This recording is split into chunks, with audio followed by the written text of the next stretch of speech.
That search ended far, far away when they found him slung up with his Uzbeki hottie.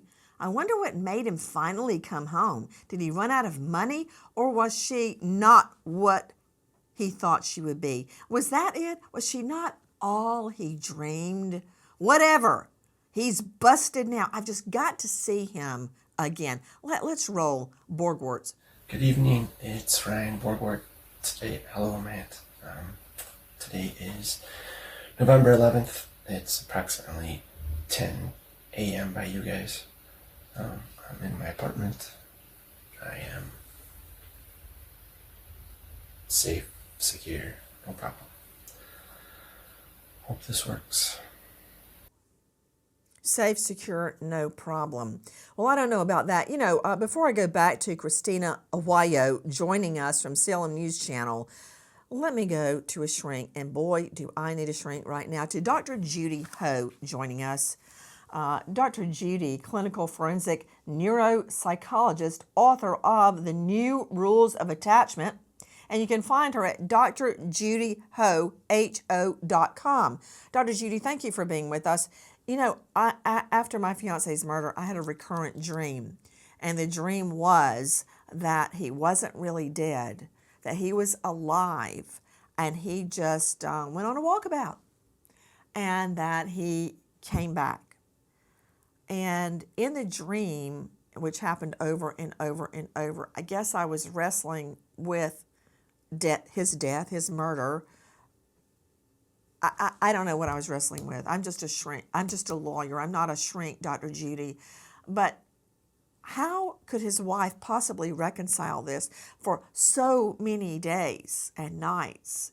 She believed he was dead. Finds the kayak capsized, finds the life preserver floating in the water, finds his fishing rod, which she has to identify, and has to think every night that his body is decomposing at the bottom, 225 feet below level of the lake. Well, Nancy, because Borgward spent so much time staging his own death, his wife, his poor wife, had to go through all of the stages of grief, from denial to anger to depression to bargaining. Well, maybe he's not dead. But as you mentioned, when we lose the ones that we love, oftentimes we're reflecting on the good times, what we could have said to them last. What was the last memory we had of them? And she's dealing with this as well as trying to help her 3 children process losing their dad. Of course, as the search is going on, there's that tiny sliver of hope. But as the days go on, the longer the days go on, the more people get involved, the more she's thinking, this is hopeless. He's probably dead. We just have to accept it. And then to discover at the end of this journey that he did all of this so selfishly, without regard, just because he wanted to have an affair. This is completely ridiculous. And I feel so sad for the trauma that his wife and his 3 children have to go through now, having to reconsider all of this. And who is this person? Who is this dad or husband that we lived our entire lives with? It's not the person that they thought he was. And it's not just leaving for another woman, Dr. Judy Ho. He left for a woman he had never met. He left for the idea of a woman. He hadn't even had an affair yet. He left because of somebody he was texting and emailing and snapping with. To leave his wife and his children for what? An idea? Right. That's exactly what happened. Basically, he was sick of living his life, it seems, and he's thinking, well, this is going to be my better life. But as you mentioned, he doesn't have any experience with this woman. And I know that you've been questioning, well, why did he come back? Maybe he came back because, like you said, it wasn't the life that he thought it was going to be. I mean, what was his next recourse if he didn't come back? Was he going to design a third life? Was he going to try to run off with another person that he hasn't had a relationship with, but has the idea that maybe this is going to be the savior? I really don't know what he was thinking, but Something dire must have been happening in his head, and he thought this was going to be the only solution. It is a ridiculous solution because you can't run away from whatever problems you're dealing with. They're going to follow you wherever you go. Man, the wife is between a rock and a hard spot because she's got her 3 children that would probably want their bio dad with them. But I got to tell you something, Judy Ho, I would send him back to Uzbekistan COD, cash on delivery. She can pay for the postage. Here's another thing, Dr. Judy, the money. The money. You know what? You get a man, all right? Maybe they're attractive. Maybe they can dance. Maybe they can speak flowery language to you and make you feel happy. But then they mess with the money. The money. The money that you work for. The money that you're going to put in your children's education fund, your nest egg, your emergency money. This POC took the money. He didn't just leave to go have sex with a woman he's never met. Okay, that's bad enough. But worse, he took the money, nearly $6,000 plus everything he spent to get over there. He took the money out of the children's fund, for Pete's sake. Right. This is clearly not a person who was thinking at all about his family. Otherwise, he wouldn't be essentially making a plan to ditch them forever. When you fake your own death, there's no coming back from that, right? I mean, in this case, obviously they discovered him. But if this plan actually went according to his own thoughts, then there is no coming back from that. You'll never see your children and wife again because they think you're dead. And even in that moment, how selfish is he to say, you know what? Who cares about their future? I'm going to secure my own future. Taking that money, it's like, what kind of relationship did he even have with these children before? I'm so curious as to what the family dynamics were before he left. Did these children actually think he was a loving, doting father who had their best interests at heart? Well, now the children have to contend with that idea. I have a dad who doesn't love me. You know what that does to children's attachment and what they think about human beings and relationships in general? He could be creating a cascade of negative mental health outcomes for his children. And we learned that court records confirm Emily, Borgwart's wife, who lives in Watertown, Wisconsin, has filed for separation almost immediately after he touched down on U.S. soil. In the documents that the wife, Emily, filed in Dodge County Circuit Court, she states she wants full custody of their 3 children. Digital forensic analyst of a laptop that we were given, that we have found that he was in some place in Europe. And this is the Ryan. If you're viewing this, but there's a family that wants their daddy back. Okay, so how did the sheriff get him home? Listen. Christmas is coming. And what better gift he could give his kids is to be there for Christmas. That from our friends at WLUK-TV, that's Fox 11.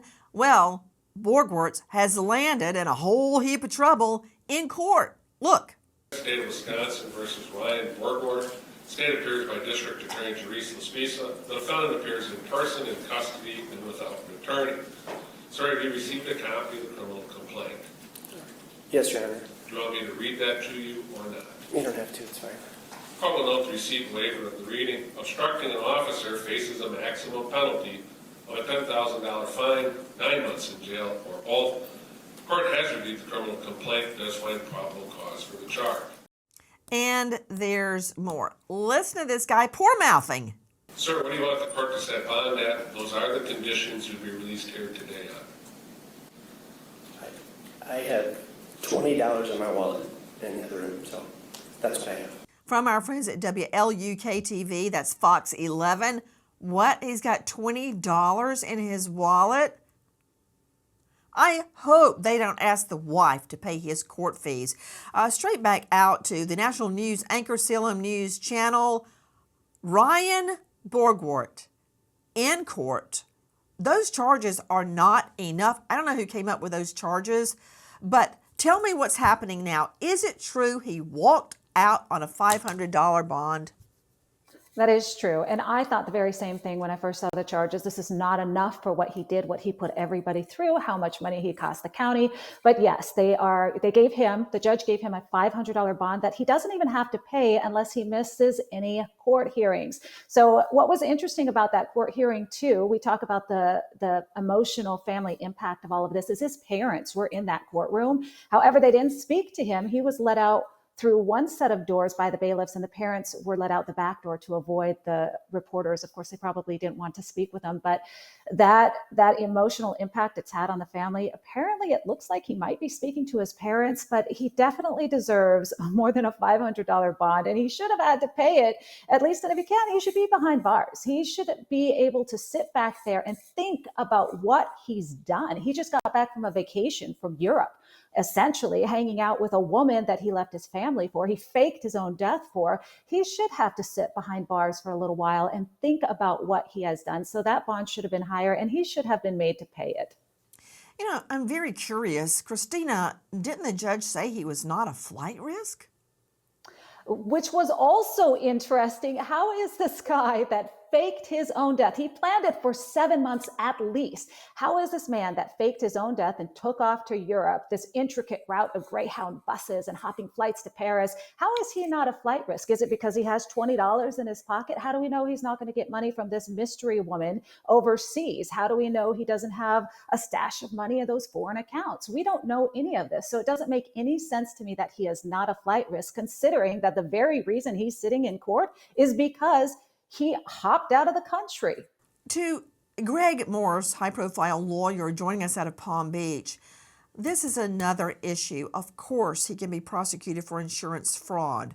That would be a felony given the amount of $375,000. But this is unequal treatment under the law. That's due process. Is the 14th Amendment ringing a bell in your head, Morse? Let me point out a couple of people that ended up going to jail for picadillos like this, and I'll start with the one that Joe Scott Morgan brought up earlier, Jennifer Wilbanks. This is hysteria with regard to Ryan Borgward. Everybody thinks people should go to prison for every indiscretion. This is absurd. The judge was absolutely right. He is not a flight risk. He came back on his own. He gave his passport up to the court. These people called the police. He's also, maybe you can charge him with attempted insurance fraud. Put him up. What do you mean he handed over his passport? He's already made a copy and used it to get into Canada and then leave the country. And the only reason about the money is because he spent it all. Yeah. But these are middle income people, it seems. He had $5,000, which the stories reported were his life savings. So all you're going to do by keeping this guy in jail on this nonsense charge in this ridiculous situation that is not serious criminally is to destroy his family even further because he can't work. But the judge, you're not getting to me. Passport. Irv Brandt, could you straighten out Gregory Morse? Irv Brandt, I know Gregory Morse is just doing the party line about he's innocent, blah, blah, blah. But what about all the money and expense and the danger that was incurred trying to find him? You know what? We just talked about Jennifer Wilbanks, the so-called runaway bride. What about Carly Russell? Irv, listen. Alabama nursing student Carly Russell calls 911 to report a stranded toddler on the side of a busy highway. Describing the toddler as 3 to 4 years old and only wearing a diaper walking alone on I-459 in the Birmingham Metro.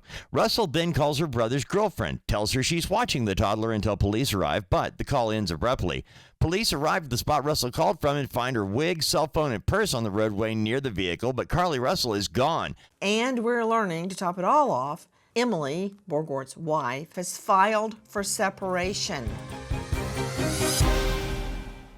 Caitlin Armstrong murders pro cyclist Mo Wilson after Wilson goes out with Armstrong's boyfriend. Armstrong flees town right after the murder, using multiple identities, changing her hair color and style, and even gets a nose job. Flying from Texas to New York to Costa Rica, U.S. Marshals take a flyer and run an ad in Costa Rica. She's arrested and flown back to Texas, where she's tried, convicted, and sentenced to life in prison. Irv Brandt, remember our target, Caitlin Armstrong, now convicted of murder? Do you remember what she put the U.S. Marshals through? I do remember, Nancy. It was an extensive search, and it was very, very manpower intensive. that case, when it goes international, takes a lot of time and effort by multiple agencies to conduct the search, in the same way that the search that we're talking about today. And I disagree with defense counsel that he isn't a flight risk. This man did an elaborate plan to fake his own death. This wasn't a spur of the moment thing. This was a very detailed, well planned out scheme to make people believe that he was dead. Then he left the country.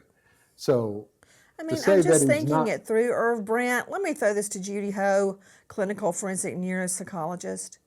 To go through all of this, the wife thinking he's dead at the bottom of a lake, trying to explain it to the little boys, all just to have sex.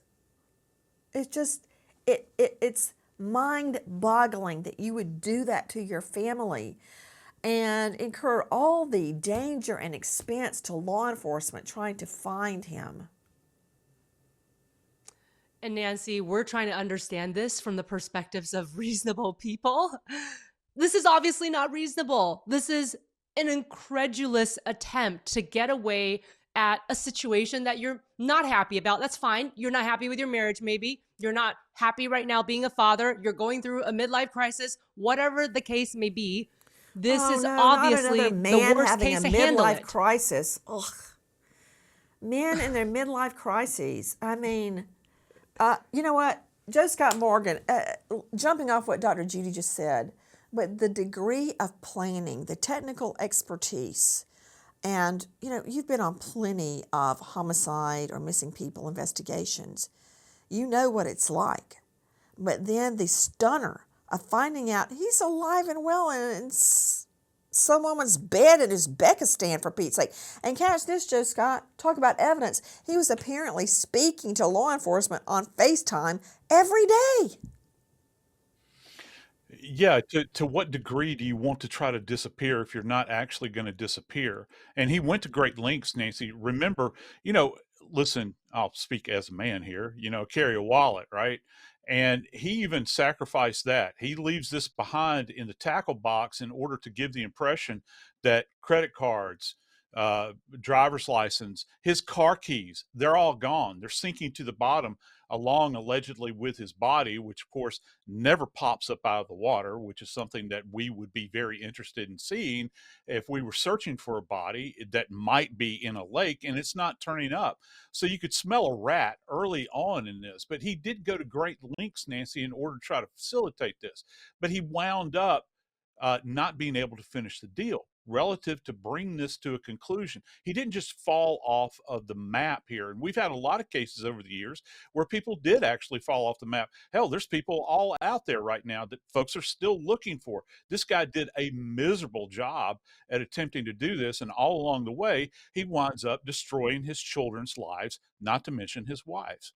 We wait as justice unfolds for Ryan Borgwart, but I got to tell you, justice for Borgwart may end up hurting the family and the children even more, but that is not a consideration for Lady Justice.